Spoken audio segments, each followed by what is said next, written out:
dan haram begitu sentral dalam pandangan kaum muslimin. Hal ini dikarenakan ia merupakan batas antara yang hak dan juga yang batil, atau lebih jauh antara surga dan juga neraka. Halal dan haram akan selalu dihadapi oleh para kaum muslimin detik demi detik dalam rentang kehidupannya, sehingga menandakan betapa pentingnya kita mengetahui secara rinci antara batas apa yang halal dan juga apa yang haram.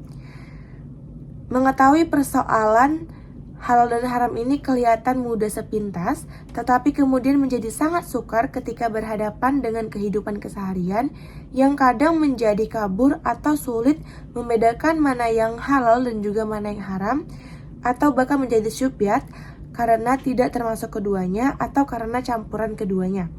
Sebagaimana juga yang telah diakui oleh Syekhul Islam Yusuf Qodrawil dalam pengantar karyanya Al-Halal wa Al-Haram. Karena mengetahui persoalan halal haram adalah merupakan kewajiban bagi para kaum muslimin, sebagaimana hadis Nabi dengan riwayat Ibnu Mas'ud mensikapi norma-norma syariat seperti ini. Al-Ghazali berusaha mengklarifikasi benda-benda dalam perspektif halal haram ini. Halo, Assalamualaikum warahmatullahi wabarakatuh. Perkenalkan, nama aku Zalsa Nabila. Aku di sini akan mempresentasikan hasil tugas kami dari kelompok 4 tentang tanggung jawab ilmuwan muslim. Nah, di sini tuh aku akan menjelaskan tentang tanggung jawab untuk keluarga.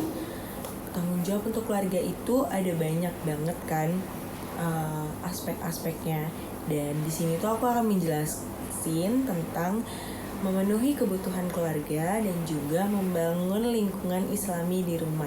Pertama, aku akan menjelaskan tentang memenuhi kebutuhan keluarga. Memenuhi kebutuhan keluarga itu ada banyak banget kan skala prioritasnya, dan di sini aku akan membahas beberapa aja nih skala prioritas kebutuhan keluarga. Nah, yang pertama tuh adalah pangan. Pangan tuh adalah salah satu prioritas utama banget dalam memenuhi kebutuhan keluarga, karena dari makanan itulah kita bisa mendapatkan energi agar kita bisa beraktivitas secara maksimal. Yang kedua itu adalah tempat tinggal. Tempat tinggal tuh juga sebagai aspek utama kan dalam memenuhi kebutuhan keluarga, karena disitulah kita bisa untuk rumah kita, nyaman kita ngapa-ngapain tuh enak gitu. Nah, makanya jadi rumah itu adalah salah satu juga aspek prioritas dalam memenuhi kebutuhan keluarga. Yang ketiga itu adalah asuransi. Asuransi ini sangat sering diremehkan. Sementara asuransi ini termasuk bagian sangat penting tiap bulannya bagi keluarga. Dan juga asuransi ini mempunyai bagiannya masing-masing, seperti asuransi jiwa, asuransi kesehatan, asuransi pendidikan, bahkan asuransi kendaraan juga ada.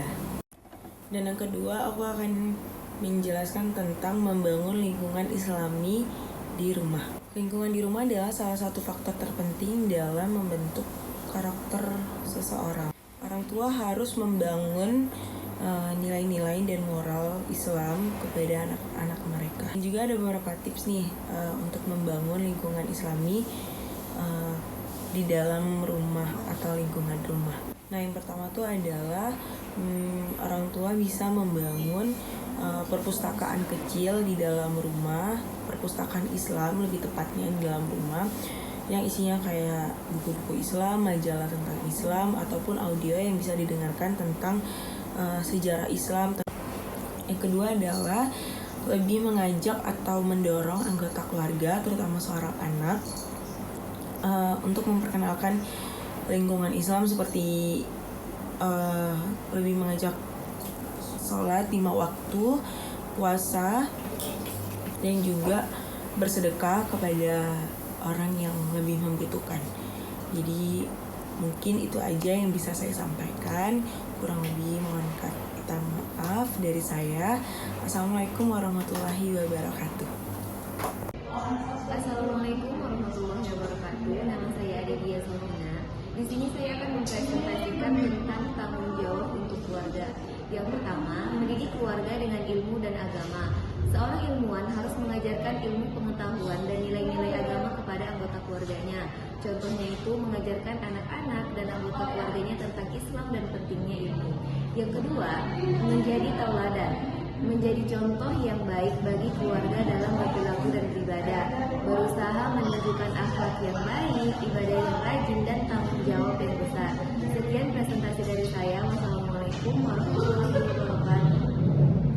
Selanjutnya adalah tanggung jawab ilmuwan muslim dalam beragama, yaitu mengintegrasikan ilmu dan iman, mengharmonisasikan pengetahuan ilmiah dengan ajaran agama Islam, menjelaskan bagaimana penemuan ilmiah memperkaya pemahaman spiritual, dan mendukung prinsip-prinsip Islam, yaitu pengembangan keilmuan Islami, pendidikan, keagamaan, serta tanggung jawab ilmuwan terhadap bangsa dan negara sebagai seorang khalifah Allah Subhanahu wa Ta'ala di bumi. Karena sebagai hamba yang dipercaya oleh Allah, maka seorang ilmuwan haruslah bertanggung jawab atas amanat yang telah dipikulnya. Aku Sutriani Mutmainah. Selanjutnya itu ada kontribusi ilmuwan muslim dalam masyarakat umat dan bangsa. Nah, dengan kemampuan pengetahuannya, seorang ilmuwan itu harus dapat mempengaruhi opini masyarakat terhadap masalah-masalah yang sebaiknya itu bisa mereka sadari. Kalau di bidang etika, tanggung jawab sosial seorang ilmuwan bukan lagi memberikan informasi, namun juga harus bisa memberikan contoh kepada masyarakat. Seorang ilmuwan itu harus berani tampil di depan bagaimana caranya bisa bersifat objektif, terbuka, bisa menerima kritikan dan pendapat orang lain, harus memiliki pendirian yang kokoh dan berani mengakui kesalahannya. Ilmuwan muslim telah memberikan kontribusi yang sangat besar dalam berbagai bidang kehidupan masyarakat. Contohnya itu kayak Al-Khawarizmi yang telah berkontribusi dalam bidang matematika. Ada Ibnu Sina yang telah berkontribusi dalam teknologi kesehatan. Ibnu Sina mengembangkan konsep kesehatan seperti obat-obat tradisional dan modern untuk menyembuhkan berbagai macam penyakit. Nah, jadi teman-teman, ilmuwan muslim itu telah berkontribusi dan memberikan manfaat bukan pada masa mereka saja, tapi hingga pada saat ini mereka memberikan kontribusi dan manfaatnya pada perkembangan ilmu dan budaya. Saya Ayunda Saputri. Nah, selanjutnya ada kontribusi iman dan ilmu dalam membentuk peradaban Islam. Kontribusi iman, yang pertama ada pembentukan budaya dan etika. Islam mengajarkan nilai-nilai dasar seperti ketenangan, kedamaian, dan keselamatan. Iman sendiri melahirkan budaya yang didasari oleh rasa aman dan tanggung jawab terhadap amanah. Yang kedua ada membangun masyarakat bersatu. Islam berhasil menghilangkan dendam dan permusuhan antar suku, menyatukan bangsa Arab dalam satu kepercayaan yang kuat. Ini menciptakan fondasi bagi masyarakat yang bersatu dan kuat mengembangkan peradaban lebih lanjut. Baik, di sini saya akan melanjutkan poin dari Ayunda. Di sini saya akan menjelaskan tentang kontribusi ilmu. Yang pertama itu ada penerimaan dan pengembangan ilmu dari berbagai peradaban. Islam memiliki keterbukaan yang besar terhadap pengembangan ilmu dari berbagai peradaban. Contohnya dari peradaban Yunani, Mesir, dan Romawi, dan lain-lainnya. Yang kedua, ada kemajuan dalam berbagai bidang. Banyak ilmuwan muslim yang memiliki kontribusi besar terhadap pengembangan ilmu pengetahuan. Contohnya yaitu Ibnu Sina dari bidang kedokteran dan filsafat. Yang ketiga yaitu pendirian lembaga pendidikan dan pusat ilmu. Islam sangat mendorong pembangunan universitas dan pusat-pusat ilmu pengetahuan.